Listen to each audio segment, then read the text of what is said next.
Result आए हो गए हैं 1 हफ्ते से ज़्यादा एंड आई नो आपकी पढ़ाई बहुत अच्छी चल रही होगी। जो भी आपने रिज़ल्ट वाले दिन या रिज़ल्ट से पहले या फिर सितंबर वाले एग्ज़ाम में खुद से प्रोमिसेस किए थे कि अब ठीक है, जो हुआ सो हुआ, अब जो मुझसे गलती हो गई सो हो गई, बट जनवरी अटेम्प्ट के लिए मैं अपने सारे टारगेट्स अचीव करूँगी। मैं जिस चीज़ें जैसे भी मैंने प्लान की हैं उसको मैं डिले नहीं करूँगी, मैं प्रोक्रेस्टिनेशन नहीं करूँगा। और मतलब अब ठीक है, मैंने गलती कर दी है, बट इस गिल्ट को, इस रिग्रेट को हटाने के लिए जनवरी में I will give my best. I know I can. And जनवरी में तो बस I am going to rock. क्या हुआ? ऐसा कुछ नहीं हो रहा है। 1 हफ्ते हो चुके हैं, स्टिल प्रोक्रेस्टिनेशन, पढ़ाई करने बैठ रहे हैं, बट यूट्यूब स्क्रॉलिंग, सिर्फ और सिर्फ प्लानिंग ही कर रहे हैं, प्लानिंग बना रहे हैं, प्लानिंग डेली चेंज कर रहे हैं। समझ नहीं आ रहा है चीज़ें स्टार्ट कहाँ से करें। पता नहीं, थोड़ा सा लॉस फील हो रहा है, कहीं ना कहीं रिजल्ट का भी बुरा लग रहा है यार। मेरे फ्रेंड ने तो 100 क्वेश्चंस किए थे, उसका फिर भी हो गया अच्छे मार्क्स से। मेरा क्यों नहीं हुआ? मैंने एग्ज़ाम में जो क्वेश्चन मैं करके गई थी, मैं वो देखे हुए क्वेश्चन मुझसे नहीं बन रहे थे। और पता नहीं, वो एक साइकिल जो है ना, चीज़ों को पोस्टपोन करने की, पढ़ाई में मन नहीं लगने की, आलस आने की, नींद आने की, डिस्ट्रैक्शन की, वो कहीं ख़त्म ही नहीं हो रही है। ऐसा लग रहा है कि मैं एक लूप में फंस चुका हूँ। और पता नहीं, बस यार अब चीज़ों को ख़त्म करना है। अब मेरे बस का नहीं है कि मैं बार बार यही चीज़ पढ़ता रहूँ, मैं बार बार एक ही चीज़ में अटके रहूँ। मेरे फ्रेंड्स सब आगे बढ़ रहे हैं। गिल्ट होता है, रिग्रेट होता है, एज फैक्टर परेशान करता है यार। मैंने भी प्लान किया था 21 की एज में मैं जॉब करूँगा, मैं 22 में एमबीए करूँगा, मेरे ये सारी प्लानिंग्स थी। बिग फोर में जाना था मुझे, एमएनए प्रोफाइल में जाना था, ड्यू डिलिजेंस में जाना था मुझे। और सब कुछ ऐसे छूटता हुआ दिखाई दे रहा है, पता नहीं क्या हो रहा है। एक बात बताओ, मेरे साथ एग्ज़ाम में क्या होता था?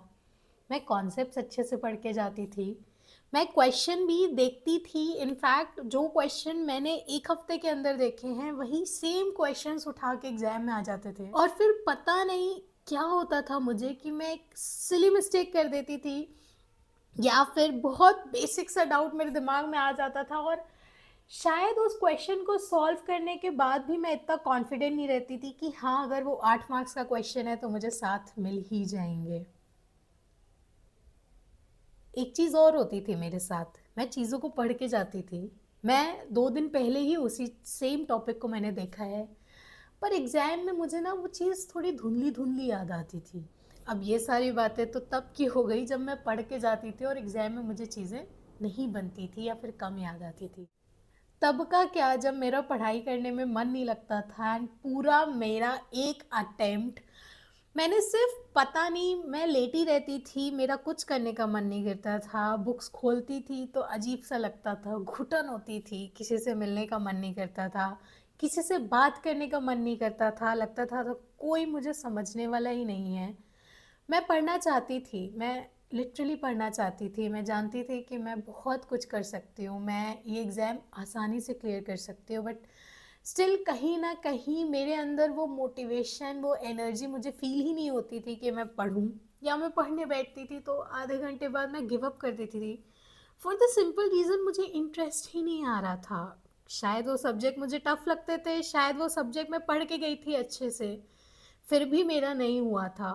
शायद कहीं ना कहीं मेरा पढ़ाई से ही मन उठ चुका था, या फिर शायद मैं डिस्ट्रैक्टेड थी, पता नहीं क्या रीज़न था, बट बस नहीं होती थी मुझसे पढ़ाई। सो हाय, this is C A Kavya Agarwal. I am not a teacher, I am your guardian. सच बताऊँ, जब जूनियर्स मेरे साथ शेयर करते हैं ना कि दीदी ये प्रॉब्लम आ रही है, या फिर मैं पढ़ाई कर रहा हूँ तो ऐसी चीज़ें परेशान कर रही हैं, इन सब्जेक्ट में यहाँ प्रॉब्लम आ रही है, पढ़ाई करने का मन नहीं हो रहा है, पढ़ाई करके जा रहे हैं फिर भी एग्ज़ाम में ऐसे ऐसी चीज़ें फेस करनी पड़ रही है, तो शायद मुझे ना चीज़ें न्यू नहीं लगती है, क्योंकि ऑब्वियसली अब मैंने 8 अटेम्प्ट दिए हैं, तो हर अटेम्प्ट में मैंने कुछ नया सीखा है, हर अटेम्प्ट में मैंने एक नई गलती की है, हर अटेम्प्ट में मैंने खुद को थोड़ा सा ग्रो किया है, एक्सप्लोर किया है। एंड जिस अटेम्प्ट में मैंने क्लियर किया था, उस अटेम्प्ट में एक बहुत बड़ा माइंडसेट शिफ्ट मैंने किया था, जो मैं लास्ट में बताऊंगी। तो मैं कुछ और डिस्कस करूँ या स्टार्ट करूँ उससे पहले just one simple question, do you really want to clear your exam? Do you really want to become a chartered accountant? And do you really want कि आप इस जर्नी को ओन करो? I don't think so. And मैं बहुत honestly बता रही हूँ, I totally don't think so, मतलब बिल्कुल भी नहीं। मैं रीज़न बताती हूँ कैसे। हम ना प्लान बनाते हैं, हमें लगता है कि वो प्लान अगर फॉर एग्जांपल 7 से 12 पढ़ेंगे, फिर उसके बाद ब्रेक लेंगे, 1 से 2 पढ़ेंगे, ब्रेक लेंगे, 3 से 4 पढ़ेंगे, ब्रेक लेंगे, ब्ला ब्ला ब्ला। एंड जब एक स्लॉट हम नहीं पढ़ते हैं तो हम सोचते हैं कि नहीं दूसरे स्लॉट में बैठेंगे, फिर दूसरा भी आधा शायद किसी भी रीज़न से उतने अच्छे से पढ़ाई नहीं होती, हम तीसरे में बैठते हैं और फिर हम ट्राई करते हैं कि जो बचे हुए हमारे 1 या 2 या 3 जो भी स्लॉट्स हैं उसमें जो पूरे दिन का है उसको हम कवर कर ले। एंड खुद का जो गिल्ट है ना कि आज मैंने पढ़ाई नहीं की है, उसको हम कैसे भी करके कोप अप कर ले, उस गिल्ट को हम हटा ले, इसलिए हम ट्राई करते हैं कि पूरे दिन का टारगेट उस बचे हुए 2 स्लॉट्स में हम कंप्लीट कर लें। अब ऑब्वियसली तुम सोच रहे होगे कि दीदी मैंने जान के तो ऐसा नहीं किया है कि मैं पढ़ने नहीं बैठा था, मैं चाह रहा था पढ़ने बैठूं पर पता नहीं बस नींद लग गई या जो भी रीज़न था मैं पढ़ने नहीं बैठा। तो अब इसमें क्या कर सकते हैं? ठीक है, प्रॉब्लम जो हो गई हो गई। देखो सबसे पहले तो मुझे एक चीज़ बताओ, एग्ज़ाम में कहीं पे भी ऐसा पूछा है क्या कि तुमने दिन में कितने घंटे पढ़ाई की या फिर कितने स्लॉट्स तुमने बनाए थे, कितने घंटे के स्लॉट्स बनाए थे, या फिर तुम्हारा इकट्ठा तुम एक बार में कितना सिटिंग आवर्स निकाल रहे थे? मेरे क्वेश्चन पेपर में तो ऐसा कहीं नहीं आता था।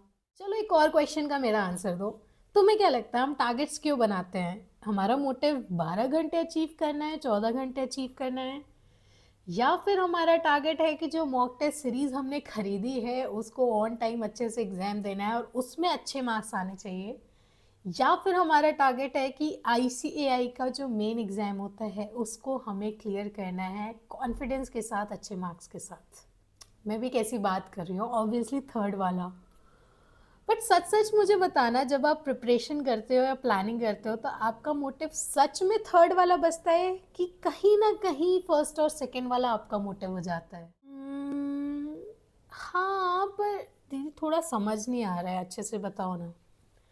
ठीक है, आपने प्लान बनाया, 12 घंटे सेट किए, 12 घंटे में आपने चैप्टर्स को अलोकेट किया और अपना एक टारगेट सेट कर लिया, जबकि इन रियल आपकी पढ़ाई करने की कैपेसिटी, जैसे कि मेरी कैपेसिटी 8 घंटे थी, वो भी CA फाइनल्स में, CA इंटर में मेरी 5 से 6 घंटे थी, तो वैसे आपकी भी कैपेसिटी शायद 8 या 10 घंटे है, बट आपने 12 घंटे या 14 घंटे का एक टाइम टेबल बना लिया है, उसमें चैप्टर्स को फिट कर लिया है। अब इससे होगा क्या? 8 घंटे वाला तो हो जाएगा, पर उसके बाद चीज़ें डिले होना स्टार्ट हो जाएंगी।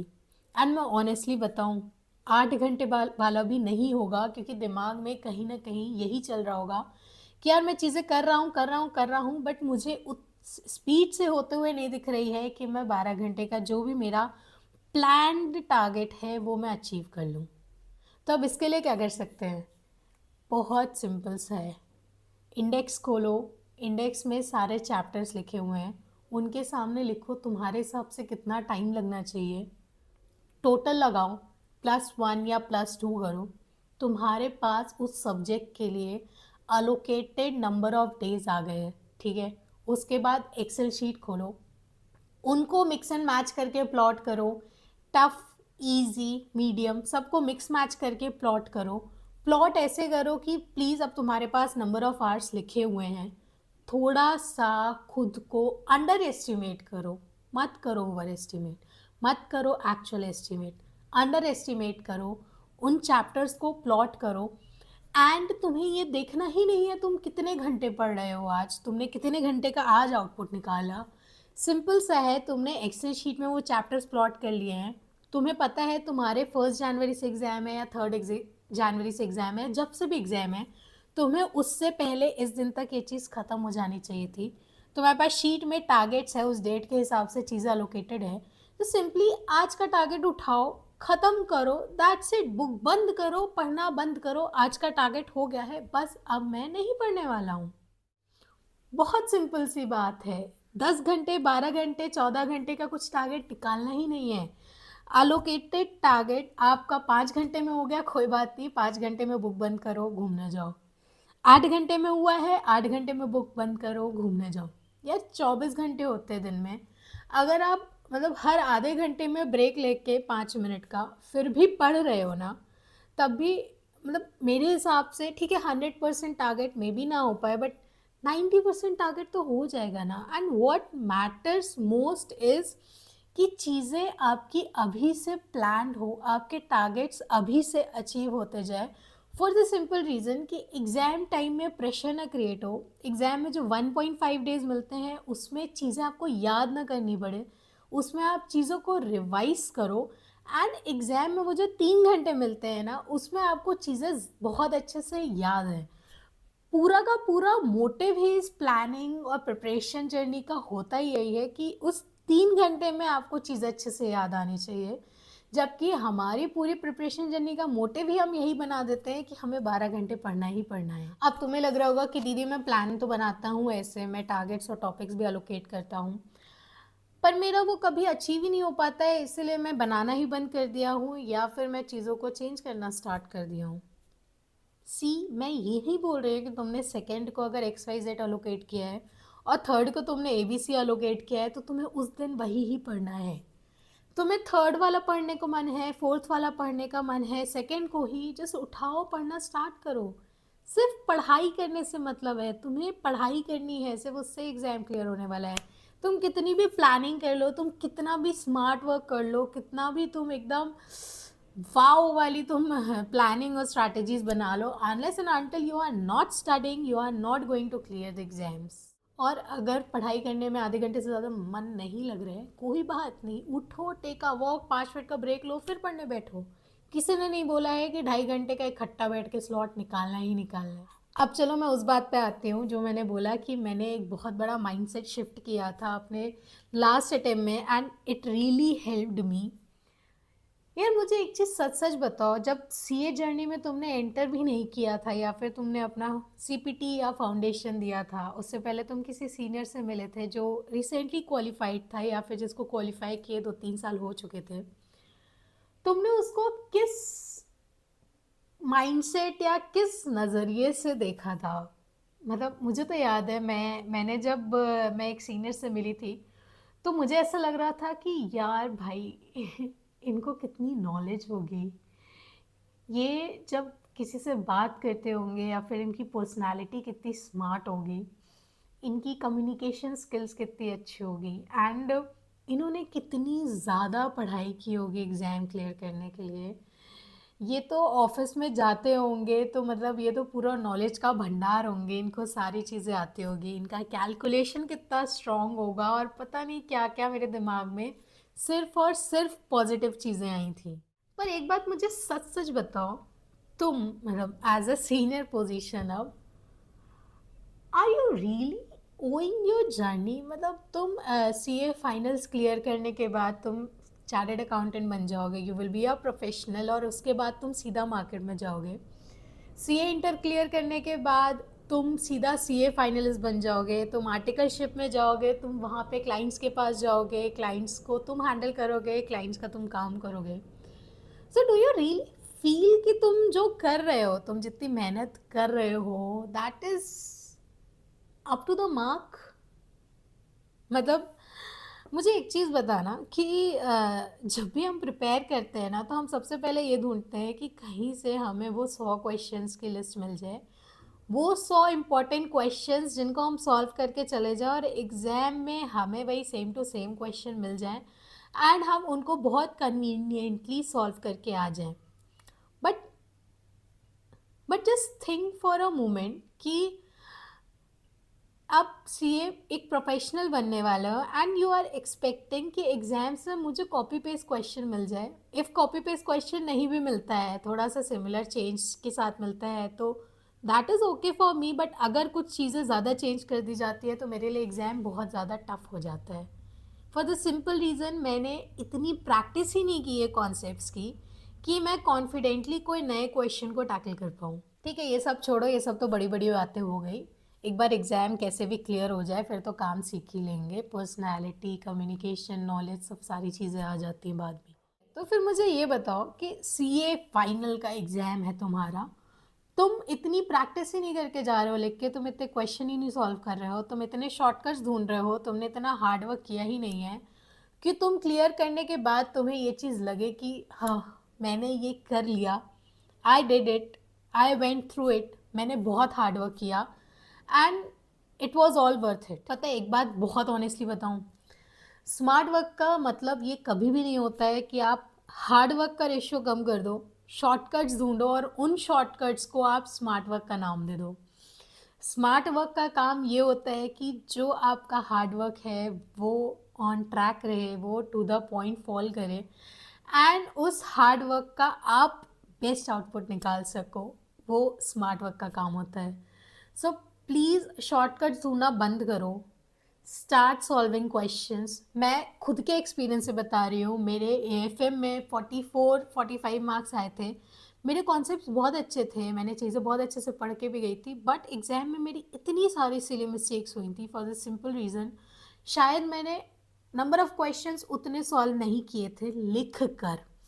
बट जब मैं फाइनल अटेम्प्ट में अपने लिखकर मैंने क्वेश्चन सॉल्व किए, मैंने चीज़ों को एनालाइज किया, अपनी गलतियों को एनालाइज किया, I scored 70 marks in AFM and मतलब मैं ऑनेस्टली बोलूँ मुझे किसी भी चीज़ का रिग्रेट नहीं है। और यार एक चीज़ मुझे और बताओ कि तुम अगर थोड़ा सा मेहनत ज़्यादा कर लोगे तो तुम्हें बुरा नहीं लगेगा, बट तुम अगर मेहनत कम करोगे और तुम्हारा गोल अचीव नहीं होगा, तुम्हारा एग्ज़ाम किसी भी रीज़न से क्लियर नहीं होगा, तो तुम्हें बहुत बुरा लगने वाला है।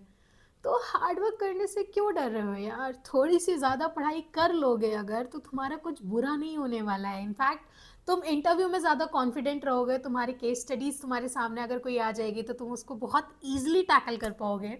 तुम्हारा माइंड शार्प होगा, तुम्हारा दिमाग कैलकुलेशन और ज़्यादा फास्ट होंगे एंड वो हमेशा काम आने वाले हैं। ठीक है, तुम्हारे एग्जाम सम या कॉन्सेप्ट तुम्हारे काम नहीं आएगा, बट कहीं ना कहीं तुमने जो अपने ब्रेन को वार्म अप किया है वो तो काम आएगा ही आएगा ना यार।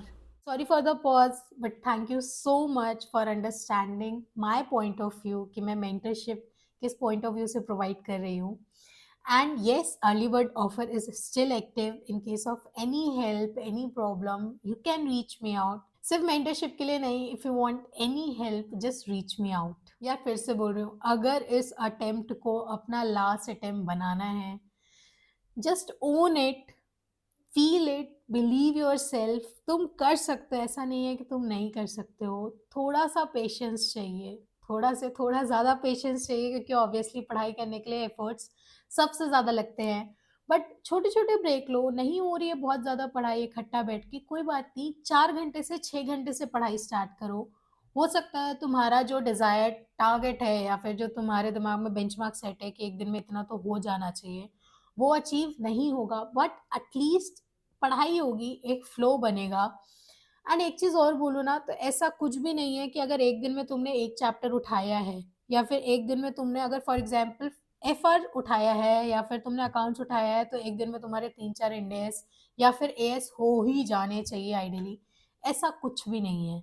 It's all about studying. ज़रूरी नहीं है कि जो मुझे चीज़ें सूट कर रही हैं वो तुम्हें भी करें। बहुत सिंपल से एग्जांपल मैं देती हूँ कि ज़रूरी नहीं है मुझे चॉकलेट पेस्ट्री पसंद है तो तुम्हें भी वो फेवरेट है।